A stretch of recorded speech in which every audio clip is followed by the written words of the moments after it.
എൻ്റെ കർത്താവേ, ഞങ്ങൾക്ക് വേണ്ടി ക്രൂശിക്കപ്പെട്ടവനെ, ഞങ്ങൾക്ക് വേണ്ടി തിരുവിലാൽ മുറിവേറ്റവനെ, ഞങ്ങൾക്ക് വേണ്ടി മുൾക്കിടം ചൂടിയവനെ, നിന്റെ തിരുമുറുപാടുന്ന വലതുകരം, അനുഗ്രഹത്തിന് അണിപ്രദാർന്ന അത്ഭുതകരം ഓരോ മകൻ്റെ മേലും ഈ നിമിഷം വെക്കണമെന്ന് പ്രാർത്ഥിക്കുന്നു.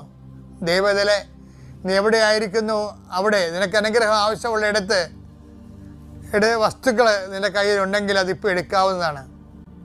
ഞാൻ നിനക്ക് 1 മിനിറ്റ് സമയം തരികയാണ്. ഈ നിമിഷത്തിനുള്ളിൽ നീ വിശ്വാസപ്രമാണം ചൊല്ലിക്കൊണ്ട് നീ കയ്യിലെടുക്കേണ്ട വസ്തുക്കൾ, ചിലപ്പോൾ പ്രമാണമാകാം, ചിലപ്പോൾ പറ്റുചീട്ടാകാം, ചിലപ്പോൾ പരീക്ഷ പേപ്പറാകാം, ചിലപ്പോൾ എന്തെങ്കിലും തരത്തിലുള്ള ഹോൾ ടിക്കറ്റുകളാകാം, എടുക്കും മക്കളെ. അല്ലെ നിനക്ക് പോകേണ്ട ഓരോ വീടിന് നമ്പർ ഇടിക്കേണ്ട സ്ഥലങ്ങളാകാം, അല്ലെങ്കിൽ പുതിയ പാഠങ്ങൾ നേർത്തി ചെറിയ വീടുകൾ വെക്കാൻ വേണ്ടിയുള്ള ശ്രമങ്ങളായിരിക്കാം നിൻ്റെത്. അല്ലെങ്കിൽ നിനക്ക് ഇൻ്റർവ്യൂവിൻ്റെ പേപ്പറാകാം, പേനയാകാം, അല്ലെങ്കിൽ നീ ഉപയോഗിക്കുന്ന ലാപ്ടോപ്പ് ആകാം. എടുക്കും മക്കളെ. കർത്താവേ, അങ്ങനെ മക്കൾ കയ്യിലെടുത്ത് വെച്ചിരിക്കുന്ന ഓരോ കാര്യങ്ങൾ അവർക്ക് വേണ്ടി അവർക്ക് അടുത്തില്ലെങ്കിൽ അവർക്ക് വേണ്ടി മാതാപിതാക്കന്മാർ എടുത്ത് പോയി കയ്യിൽ വെച്ചിരിക്കുന്ന സാധനങ്ങൾ ഇപ്പോൾ ആശീർവദിക്കണമെന്ന് പ്രാർത്ഥിക്കുന്നു. കർത്താവേ, എൻ്റെ കർത്താവിൻ്റെ ഉന്നതമായ നാമത്തിൽ 39 വർഷം ഞാൻ അർപ്പിച്ച കുർബാനയുടെ യോഗ്യതയാൽ കൃപാസ്ഥാനത്താര ജീവനോടെ പ്രത്യക്ഷപ്പെട്ട പരിശുദ്ധ അമ്മയുടെ മാധ്യസ്ഥത്തിലെ ഞാൻ നിങ്ങളുടെ ഉപകരണങ്ങളെ ആശീർവദിക്കുന്നു.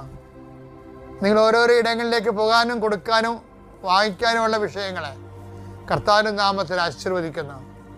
കർത്താവ്, ഞാൻ നിനക്ക് മുമ്പ് എൻ്റെ ദൂതനേക്ക് നളിച്ചത് കർത്താവിൻ്റെ ദൂതൻ നിനക്ക് മുമ്പേ പോവുകയും നിൻ്റെ വഴികളെ ക്രമീകരിക്കുകയും ചെയ്യട്ടെ. ആശങ്കപ്പെടുന്ന വിഷയങ്ങൾ, ആശങ്കപ്പെടുന്ന വ്യക്തികൾ പരിശുദ്ധാത്മാവിൽ നിറയട്ടെ. നിന്നെ ഭീഷണിപ്പെടുത്തുകയും സങ്കടപ്പെടുത്തുകയും ചെയ്യുന്ന ഇന്നത്തെ എന്തെല്ലാം സാഹചര്യങ്ങൾ ഉണ്ടെങ്കിൽ അത് ഓരോ യോഗമാകാം, മീറ്റിംഗ് ആകാം, അവിടെ ഉണ്ടാകുന്ന ക്രിറ്റിസിസം ആകാം, നിന്നുള്ള ചോദ്യം പറച്ചിലാകാം, എന്തും ആയിക്കൊള്ളേ, അവിടെയെല്ലാം പരിശുദ്ധാത്മാവ് പരിശുദ്ധ ദേവമാതാവിനെ ഏൽപ്പിക്കുന്നു. Lord Jesus Christ, pour out His Spirit, touch your fire finger, soak with the precious blood, authority of the Catholic Church, power of Jesus Christ, with the merit of some holy priesthood. I bless and hallow you.